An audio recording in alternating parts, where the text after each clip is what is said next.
everyone, I'm Hsing-ay Hsu, and I am thrilled to be sitting here with Chinwe Esimai, thought leader, trailblazing corporate executive, inspiring immigrant women leaders to greatness. Hi, Chinwe.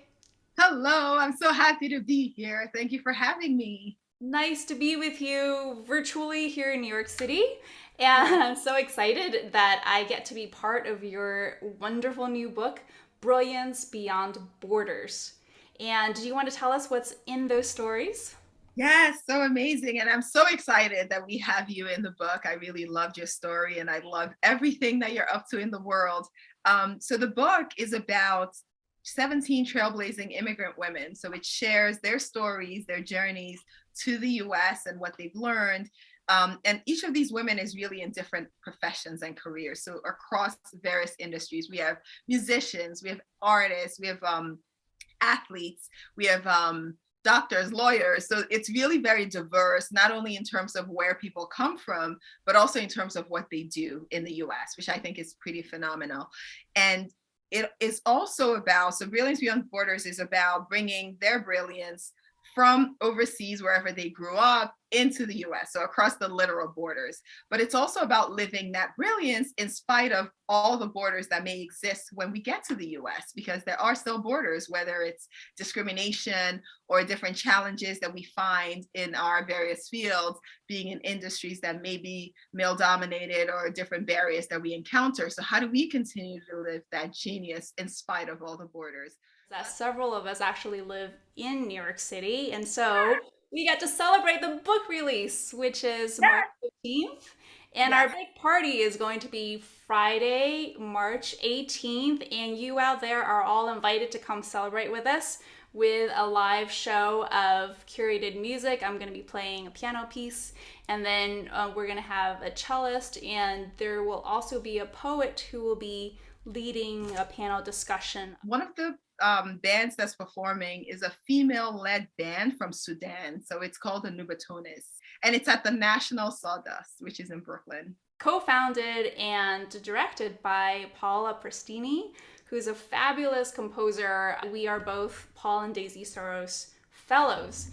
And the fellowship is a fantastic organization to support immigrants and also to bring immigrant people together. I am so excited at what Paula has done with the National Sawdust and making it a national leader for places where new music and new voices are being celebrated. Yes, it's a beautiful space. I went there last year for a performance and I was blown away. It's gorgeous. I think we're starting to appreciate the importance of diverse voices and the importance of hearing stories that may not necessarily be the narrative that we've been used to hearing. So I think it's pretty incredible. That's awesome. And speaking of different narratives, I mean, your life, Chinwe, is so unique. How do you find time after, your work as an executive to be writing a book? How Oh does my that goodness. happen? My goodness, it's such a great question. It's funny because there was the period between when I decided I wanted to write the book and then actually making it happen. So it's tough managing all of it, right? Because the responsibilities with the full-time job at City, and then a husband and kids and all of that. But I think basically what has helped is just continuing to be intentional about my goals, right? So having the broader vision and then just working towards it over time. And one of the things I also say is there are different ways of writing a book. I definitely kind of took a bit of a longer road because I decided I wanted to traditional publish, and that requires building the platform, so then the speaking and the blogging before even talking to publishers and trying to identify a publisher to partner with. So I think that made it take a little bit longer than it probably would have taken if I wanted to self-publish. But I also think, and being able to find a partner like Harper Horizon, they've been excellent. So I think it's a great collaboration and we've been able to work really well together. But yeah, it's been I think the book writing journey is worth it, but it takes a lot out of you and you learn a lot. It's a humbling experience, I have to say, but it's also beautiful because you get the ability to tell a story. Yeah. Can I ask how many years it's taken? So it's taken me, and I think you were one of the earlier people I've interviewed. It took more than 7 years from when I actually started to getting the book, actually it being on the market. So yeah, more than 7 years. So that's a really long time. But I think it also speaks to the importance of mission. Well, two things. The importance of mission. So when you're on a mission, sometimes it doesn't always happen quickly. Right? But I also think that for people I know who are now going through it, because I've been talking to a few people about it, I think some of the things I've learned can help them do it more quickly, because I can say, well, maybe you can save time by doing X rather than, learning some of the things that I've had to learn over time. But I also think for a lot of the women, it was great to have that transition, because there was so much evolution in that time. So we had, for example, Maureen Umeh, who's a journalist. When I first interviewed her, she was a journalist. She had won Emmys and she was incredible. But then when I followed up with her, she had started identifying candidates to run for political office in Africa and Latin America. And she had advised the Obama administration, like her mission had evolved so much. So he talks about, it really speaks to the growth and the ongoing evolution, the fact that nothing is really a destination. Like even when we come to the US and we've reached sort of the promised land of the US, there's still a lot of evolution that happens. As long as we're alive, we're growing and we're evolving. So that's one of the things that I learned as well is, in the end, it was very beautiful. And even for Paula, when I first met her, she hadn't founded the National Sawdust. And so that journey, it's been also interesting to see that evolution as well.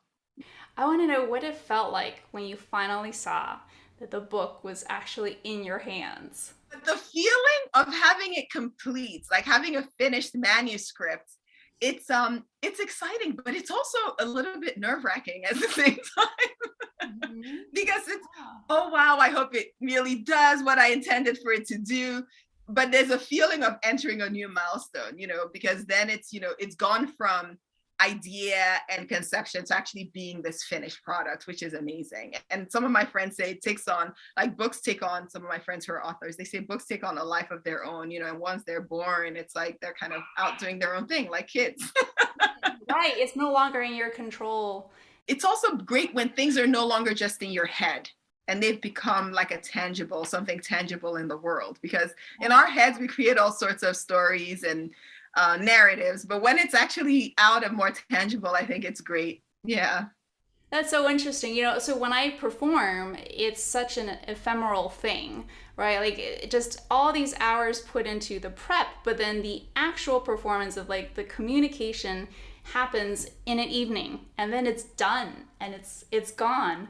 And what we're all kind of trying to figure out now is after the pandemic has happened, it's forced us to do things online. And there's this kind of sense that it will leave you and have a life of its own. Yeah. And it's a really strange transition. It's so true, because everything it's being captured virtually, and also sometimes it's also reaching a lot more people, more than maybe when we had only the physical presence in a particular space. So yeah, I'm still trying to figure out how you do things with a full-time job.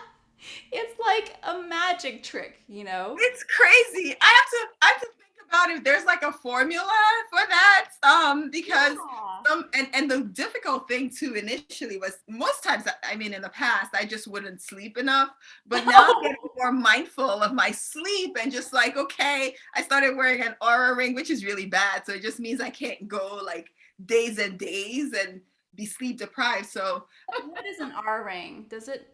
Oh, so it's like a sleep tracker. So it tracks your sleep and it analyzes your sleep and your readiness. I actually have two, and I have this one. This one's called a Whoop band, and same thing. It kind of analyzes how well are you sleeping, how ready are you. So it kind of tells me if my readiness is really low and I'm not really recovered, then I don't work out, because my exercise routine is very intense. My trainer is crazy. So if my recovery is low, it might be a day to take it easy, like don't jump into class and go crazy for 60 minutes. So tonight I need to maybe be more mindful about going to sleep earlier. Whereas in the past, I would just be like, oh yeah, 4 hours of sleep a night, that's great, or whatever. And I'm also, You're obviously very, very motivated, and you set high expectations for yourself, and you're ambitious in every direction of life. Have you ever had to kind of adjust your expectations? Like, have you ever had to become more realistic about what is humanly possible? that is such a great question. I think it goes to one of the themes that we talk about, maybe in your chapter too, around perfection, right? So letting go of perfection, because I think sometimes that in certain areas, sometimes I would set a goal and it's not just, oh, I want to hit this mark. It's like I have to hit it in this way.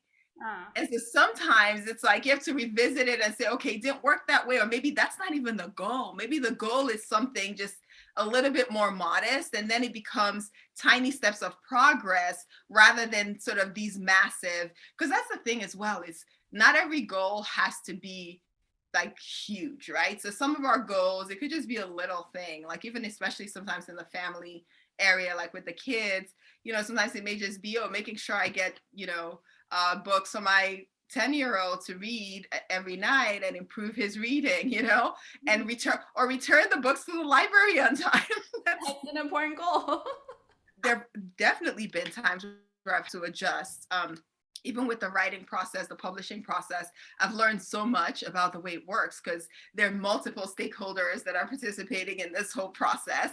And sometimes I've had to trust in certain things or in them being able to handle things, and also just learning how it works. So for sure, I've had to adjust many times to, okay, it doesn't have to be perfect. And in this regard, maybe a little bit of progress is better than not. And the other thing, I think I talk about it a little bit in the book as well, and my trainer talks about this, which is consistently good is better than occasionally great. So the thing is, sometimes when I get involved in something, I bring so much motivation and I'm so excited. But then somewhere in the middle, it starts to get boring or not as exciting. And so just understanding that sometimes it's just sticking with it, right? And even with exercise, it may not have to be the full 60-minute routine. Some days I may only be able to join for 15, and that's really good, Being This has been really fun to hear about your behind the scenes process, and I hope that we get to continue these conversations live at the National Sawdust on Friday, March 18th. I am looking forward to it. Me too, I'll see you there. Yes.